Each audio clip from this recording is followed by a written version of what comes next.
Hello, मेरा नाम त्रिशला सिंह है। यूपीएससी द्वारा कंडक्ट कराई जाने वाली इंडियन इकोनॉमिक सर्विसेज 2021 की परीक्षा में मेरा ऑल इंडिया में सेकंड रैंक आया है।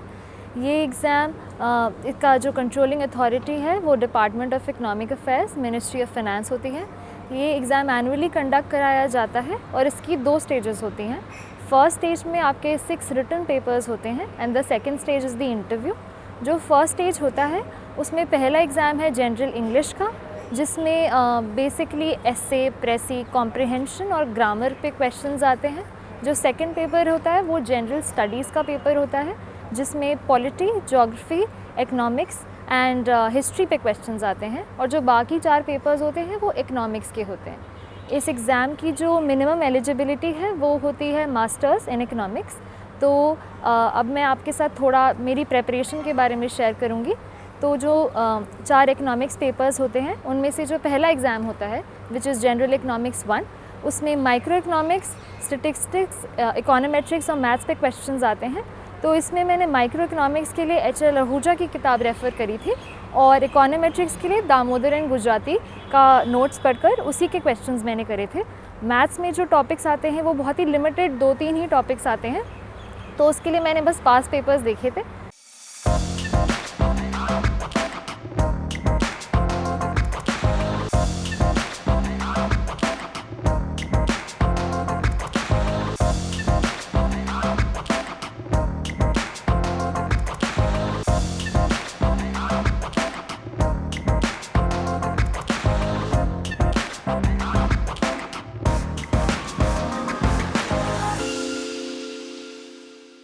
इसके अलावा जो जनरल इकोनॉमिक्स 2 का पेपर है उसमें macro economics, international economics, growth and development and money and finance, ये 4 मेजर टॉपिक्स हैं जो आपके पूछे जाते हैं।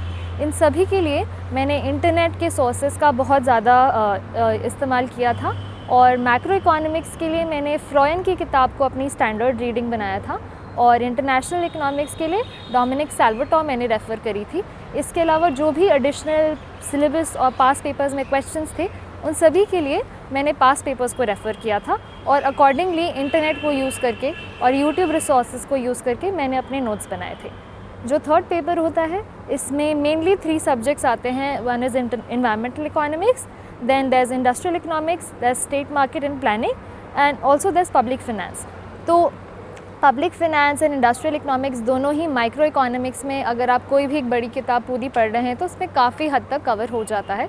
पब्लिक फ़िनांस में करंट टॉपिक जैसे GST, FRBM, fiscal finance commission, ये सब भी चीज़ें पूछी जाती हैं जिनके लिए अगेन मैंने इंटरनेट का इस्तेमाल करा था।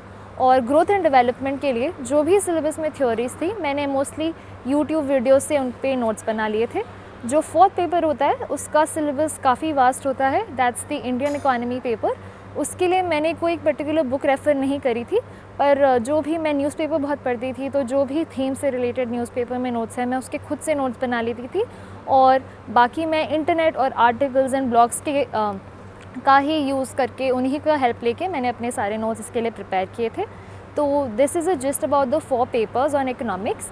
तो मैं यही कहना चाहूँगी, इसके अलावा जो जनरल इकोनॉमिक्स, जनरल इंग्लिश और जनरल स्टडीज़ का पेपर है वो 100 मार्क्स ईच का होता है। आप उन्हें भी इग्नोर ना करिए बिकॉज़ वो दोनों भी बहुत इंपॉर्टेंट है एंड आई थिंक वो आपको एक एक्स्ट्रा एज दे सकते हैं इस पेपर में। तो आप जनरल इंग्लिश के लिए पास पेपर्स देखिए कि किस लेवल का ग्रामर आ रहा है। अपने आप कुछ कोट्स तैयार कर सकते हैं जिन्हें आप एस्से में या फिर पैराग्राफ में आप यूज़ कर सकें। एंड जनरल स्टडीज़ के लिए आपको ये रियलाइज़ होगा जब आप पास पेपर्स देखेंगे कि बहुत ज़्यादा करंट अफेयर्स पे क्वेश्चंस आते हैं, जैसे ज्योग्राफी में एनवायरनमेंट रिलेटेड करंट अफेयर्स पे पूछा जाता है, पॉलिटी में भी ऐसे क्वेश्चंस आपको पूछे जा सकते हैं। तो आप न्यूज़पेपर को अच्छे से पढ़िए। जब आप न्यूज़पेपर पढ़ रहे हैं, एडिटोरियल्स पढ़ रहे हैं, तो आप ट्राई करिए कि आप उनको रिलेट कर सकें उस पर्टिकुलर सिलेबस के टॉपिक से और पास पेपर्स को अपने दिमाग में ध्यान रखते हुए आप ही न्यूज़पेपर पढ़िए। तो मैं अपनी प्रेपरेशन का आई थिंक एक बहुत मेजर कंट्रीब्यूशन न्यूज़पेपर रीडिंग को ही मानती हूँ, क्योंकि मैंने बहुत ज़्यादा बुक्स रेफ़र नहीं करी।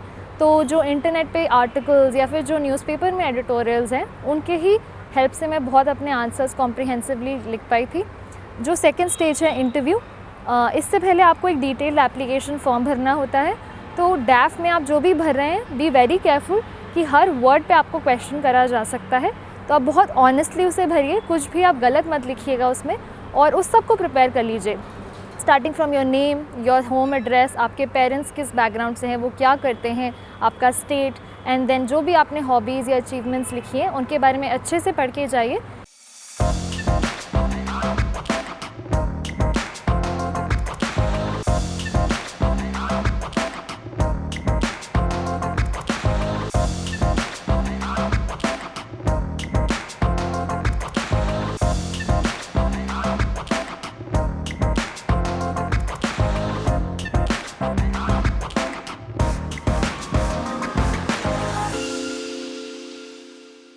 मेरा खुद का इंटरव्यू में बहुत सारे क्वेश्चंस मेरे ड्राफ्ट से थे। उसके अलावा करंट अफेयर्स पे, जैसे क्रिप्टो करेंसी का डिबेट या फिर एनवायरनमेंट वर्सेस इकोनॉमी का डिबेट, इस पे काफ़ी क्वेश्चंस पूछे गए थे। तो आप इंटरव्यू में भी एक बहुत ही पॉजिटिव डिमीनर एंड एक पैशनेट डिमीनर लेके जाइए और एक अच्छा कॉन्वर्सेशन बनाइए उस पर। एंड में मैं यही कहना चाहूँगी कि आप अगर इस एग्ज़ाम के लिए प्रिपेयर कर रहे हैं तो बहुत अबंडेंट रिसोर्सेज अवेलेबल हैं ऑनलाइन। मैंने खुद DKT की बहुत वीडियोस देखे हैं जिन्होंने मुझे बहुत गाइड किया मेरे प्रेपरेशन जर्नी में, एग्ज़ाम को समझने के लिए, इसकी स्ट्रैटेजी को समझने के लिए।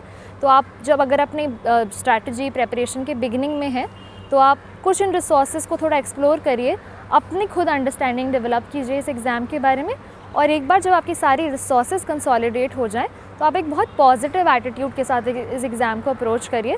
इस एग्ज़ाम में बहुत ज़्यादा टाइम नहीं लगता है प्रेपरेशन के लिए, अगर आप एक ढंग से स्ट्रैटेजी बनाएं तो। एंड इसके अलावा अगर आपको कोई भी दिक्कतें आती हैं तो आप ऑनलाइन सोर्सेज को बैक एंड फोर्थ करके आप हमेशा उनका इस्तेमाल करके अपनी नॉलेज को अपडेट करते रहिए। And again I will repeat this कि आप करंट अफेयर्स पे बहुत खासा फोकस करिए। एंड एंड में I just want to wish everybody all the best and I would be grateful for DKT अगर मेरे इस वीडियो से किसी को भी कुछ भी हेल्प मिलती है तो। Thank you.